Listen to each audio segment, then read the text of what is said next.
Hello and welcome back everyone for another PKIdeas shorts video. This is the 18th one in this series and the 17th one for this year.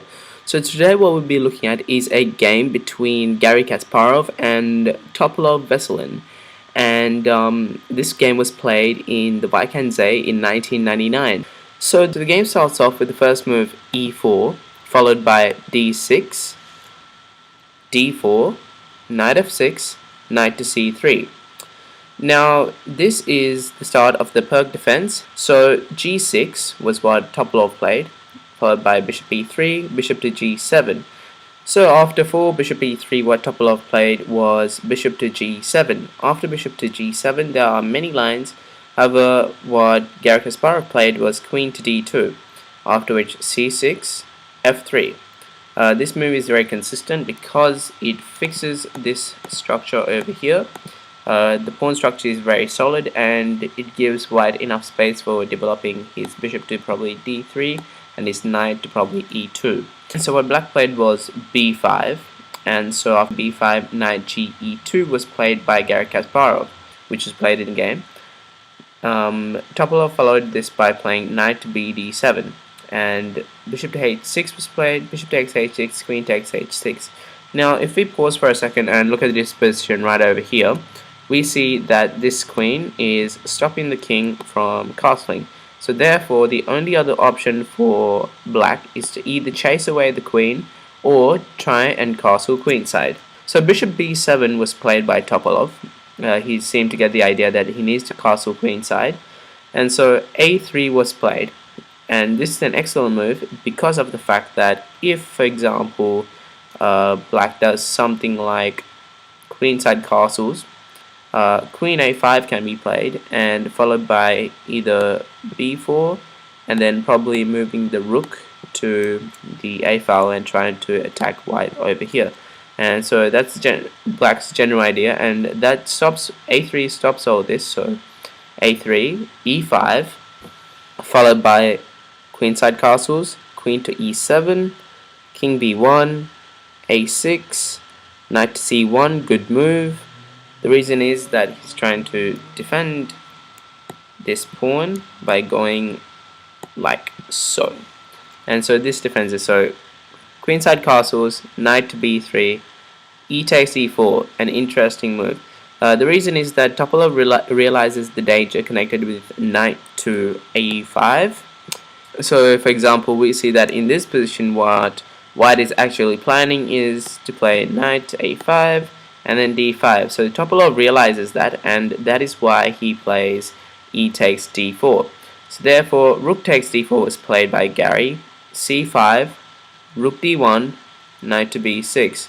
Now here in this position the idea is to play pawn to d5 because of the fact that there are 1, 2, 3 and 4 pieces guarding on d5, so he might as well move the pawn on d6 to d5 and get extra space. So g3 was played, and it's a good move because of the fact that it opens up the bishop to either going to g2 or to h3. In this position you can see that it's pretty useless if the bishop goes over here because the pawn's there and it's not doing much on the squares on e2 and d3. So king to b8, knight to a5. So now we go back to knight to a5, which is a playable move. After bishop a8 is played, bishop h3, d5, queen f4 check, king a1, rook h e1, and d4. Now here in this position, black has achieved impressive success, but his position is a bit dangerous. Kasparov unleashes a fantastic combination. So knight to d5 was played, after which knight b takes d5, e takes d5, queen d6, and now what I want you to do is stop the clock and try and find the excellent move that Kasparov actually played. You might not get it after I show you, but it's part of a 13 move combination. So if you think hard about it, I reckon you can find it.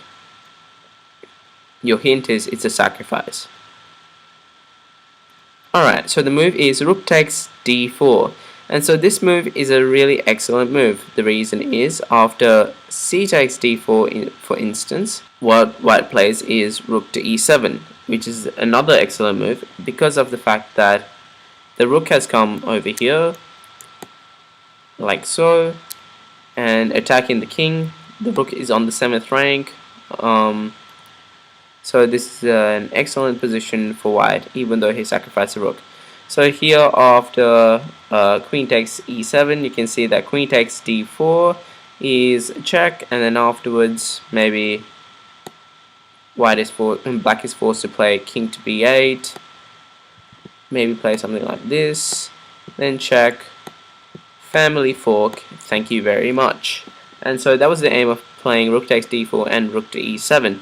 And so what Topalov played to follow this was king to b6, queen takes d4, king takes a5.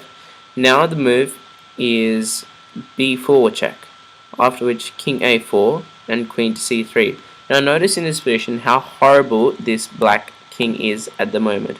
So you can see that the black king cannot go anywhere, can't go here, here, here, or here. So it's pretty much stuck, and white is probably aiming for checkmate over here on b3.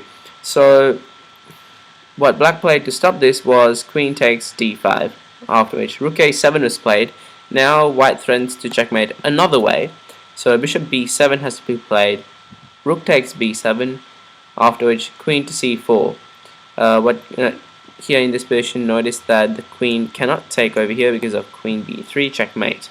And so after queen to c4, queen takes f6 is played, and the knight was on pre the whole time.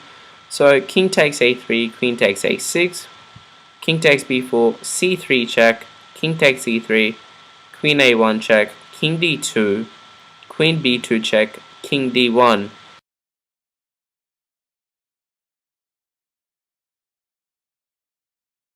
Here and here. So if you count in this position right now, there have been 35 moves played, and if you count the number of moves the black king has made, he's made 1, 2, 3, 4, 5, 6, 7, 8, 9, 10, 11 moves. So nearly a third of the whole game for black was moving the king. And that was the major weakness here, because you see that even though black has this rook over here and white has this bishop, the bishop is more active than this bad rook over here. And so the reason that black couldn't get the rook out is because white has been keeping the pressure the whole time and has been attacking the whole time. So bishop to f1, yet another good move. So rook to d2 was played. Notice here, if takes, rook takes, check, takes, and then takes, the position is advantageous for black because he has an extra pawn. And so rook to d7, an excellent move was played.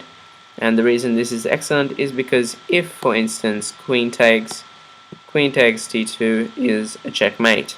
So rook takes d7, rook takes d7, bishop takes e4, b takes e4, after which in 5 moves black had to resign. So queen takes h8, rook d3, queen a8, c3, queen a4, king e1, f4, f5, king c1, rook d2, and queen to a7. Notice that the rook cannot take because of queen check, and the rook's gonna go. So this is another excellent game by Garry Kasparov, and he, when he was playing, he was known to have one of the biggest minds, and as you can see, his tactics are amazing because no matter what the sacrifice that he does, it seems to always work out in the games that he wins. And so that being said, this was an amazing game, also known as Garry Kasparov's Immortal, because this game was so perfect. And that being said, I hope you enjoyed that game. Go down and press the like button if you liked the game. And that being said, see you next time.